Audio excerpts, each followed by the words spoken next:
Turns. एक बार गांव के पुराने पीपल के पेड़ के नीचे बाबा मंगूलाल प्रकट हो गए।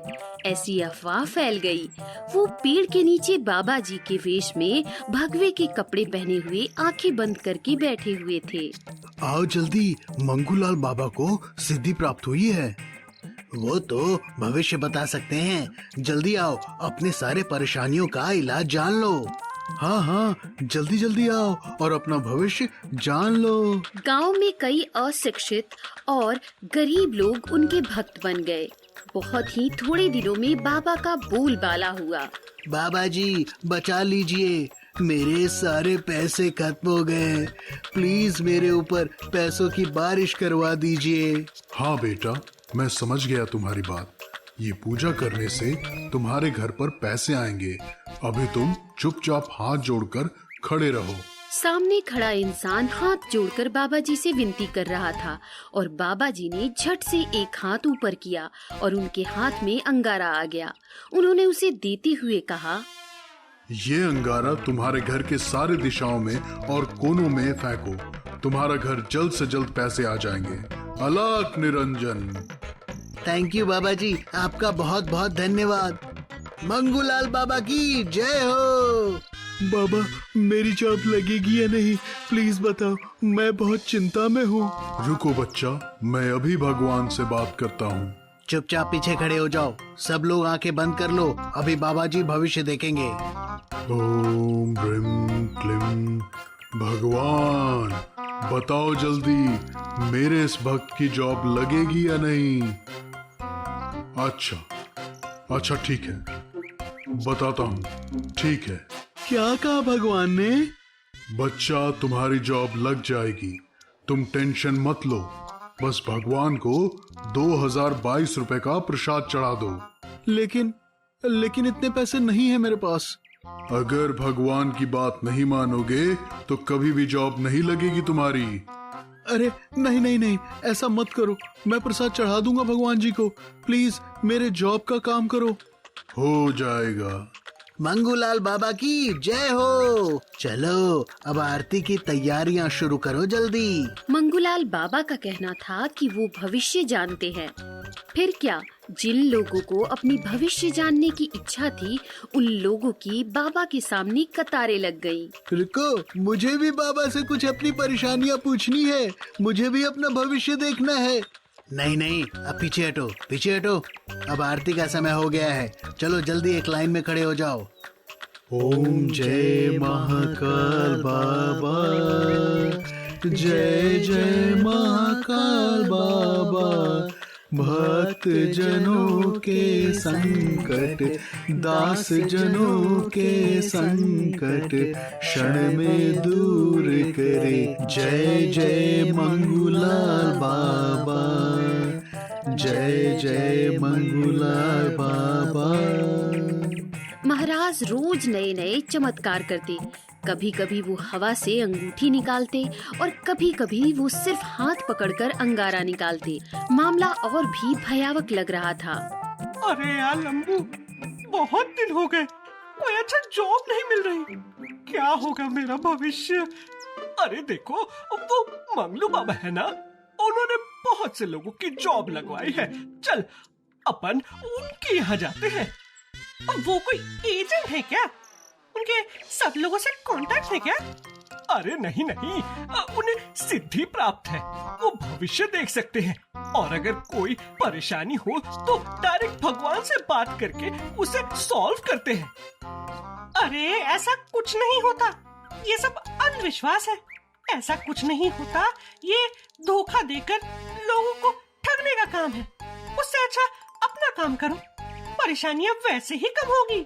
टिंगू बहुत समझदार है, लेकिन गांव की ओर भी बहुत से ऐसे लोग हैं जिन्हें ये समझना जरूरी था। एक दिन ऐसे ही मंगूलाल बाबा के सामने कतार लगी थी। बाबा जी, मेरी बेटी बीमार है, प्लीज कुछ करो। महाराज ने उन्हें सामान्य औषधि की तरह किसी प्रकार का मंत्र तंत्र और अंगार दिया। धन्यवाद बाबा जी, बहुत बहुत धन्यवाद आपका। लेकिन दूसरे दिन बुखार कम होने के बजाय और बढ़ गया। चंगतराम उसे दौड़कर डॉक्टर के पास ले गया और कुछ दवा ली। वो मौत से बच गई। उसने ये सारी अपनी आप बीती लम्बू और टिंगू को बताई। अच्छा, तो ये बात है। मुझे लगा ही था कि कोई गड़बड़ है। अरे ये क्या बात हुई? इस मंगलू बाबा को तो मैं ऐसा मजा चखाता हूँ। लम्बू अपने भारी शरीर के कारण कुश्ती में बहुत प्रचलित था। रुक जा, इस मंगलू बाबा का काम शक्ति से नहीं, युक्ति से निपटाना होगा। वो लोग मन ही मन में एक खेल बनाते हैं। तुम्हारे जैसे लोग ये सारे बचपने के लिए पैसे भी देते हो और खुद के लिए मुसीबतें पालते हो। हाँ, तुम्हारे जैसे अविश्वासी की वजह से ही ऐसे लोग अपना चरखा चलाते रहते हैं। ये सारे खेल वो जादू से करता है। हाँ, ये तो हाथ की सफाई है। लेकिन वो जादू कैसे करता है? अरे अपने हाथों के स्लीव के नीचे सब छुपा लेते हैं। और भविष्य की बात कहते हो, भविष्य किसने देखा है?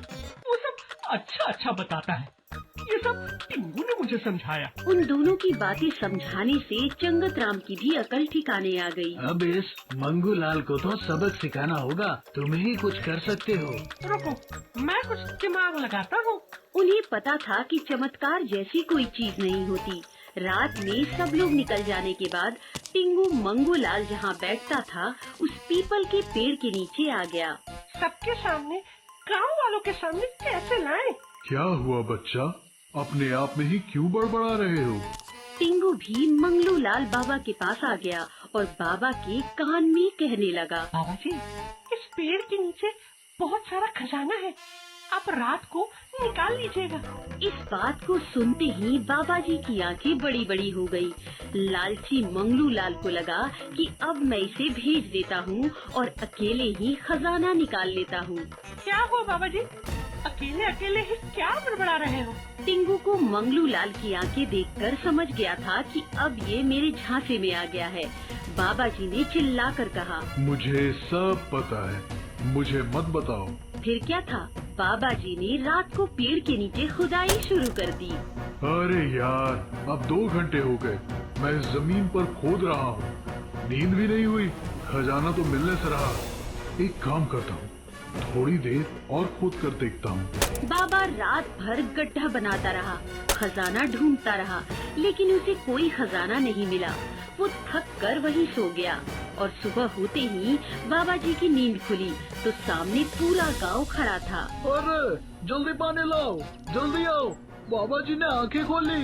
एक आदमी दौड़ते हुए आया और उसने बाबा जी के मुंह पर मारा। उठो जल्दी, क्या हुआ? आप यहाँ क्यों सो गए? ये गड्ढा किसने खोदा? क्या आपको किसी बुरी शक्ति ने इस गड्ढे में ढकेलने की कोशिश की? अरे नहीं नहीं, ये तो यहाँ पर खजाना ढूंढ रहे हैं, मुझे रात में ही इन्होंने बताया था। बाबा जी ने बहुत गहरा खड्डा खोद दिया था, लेकिन उनके हाथ कुछ भी नहीं आया। बाबा जी, आप ये क्या कह रहे हैं?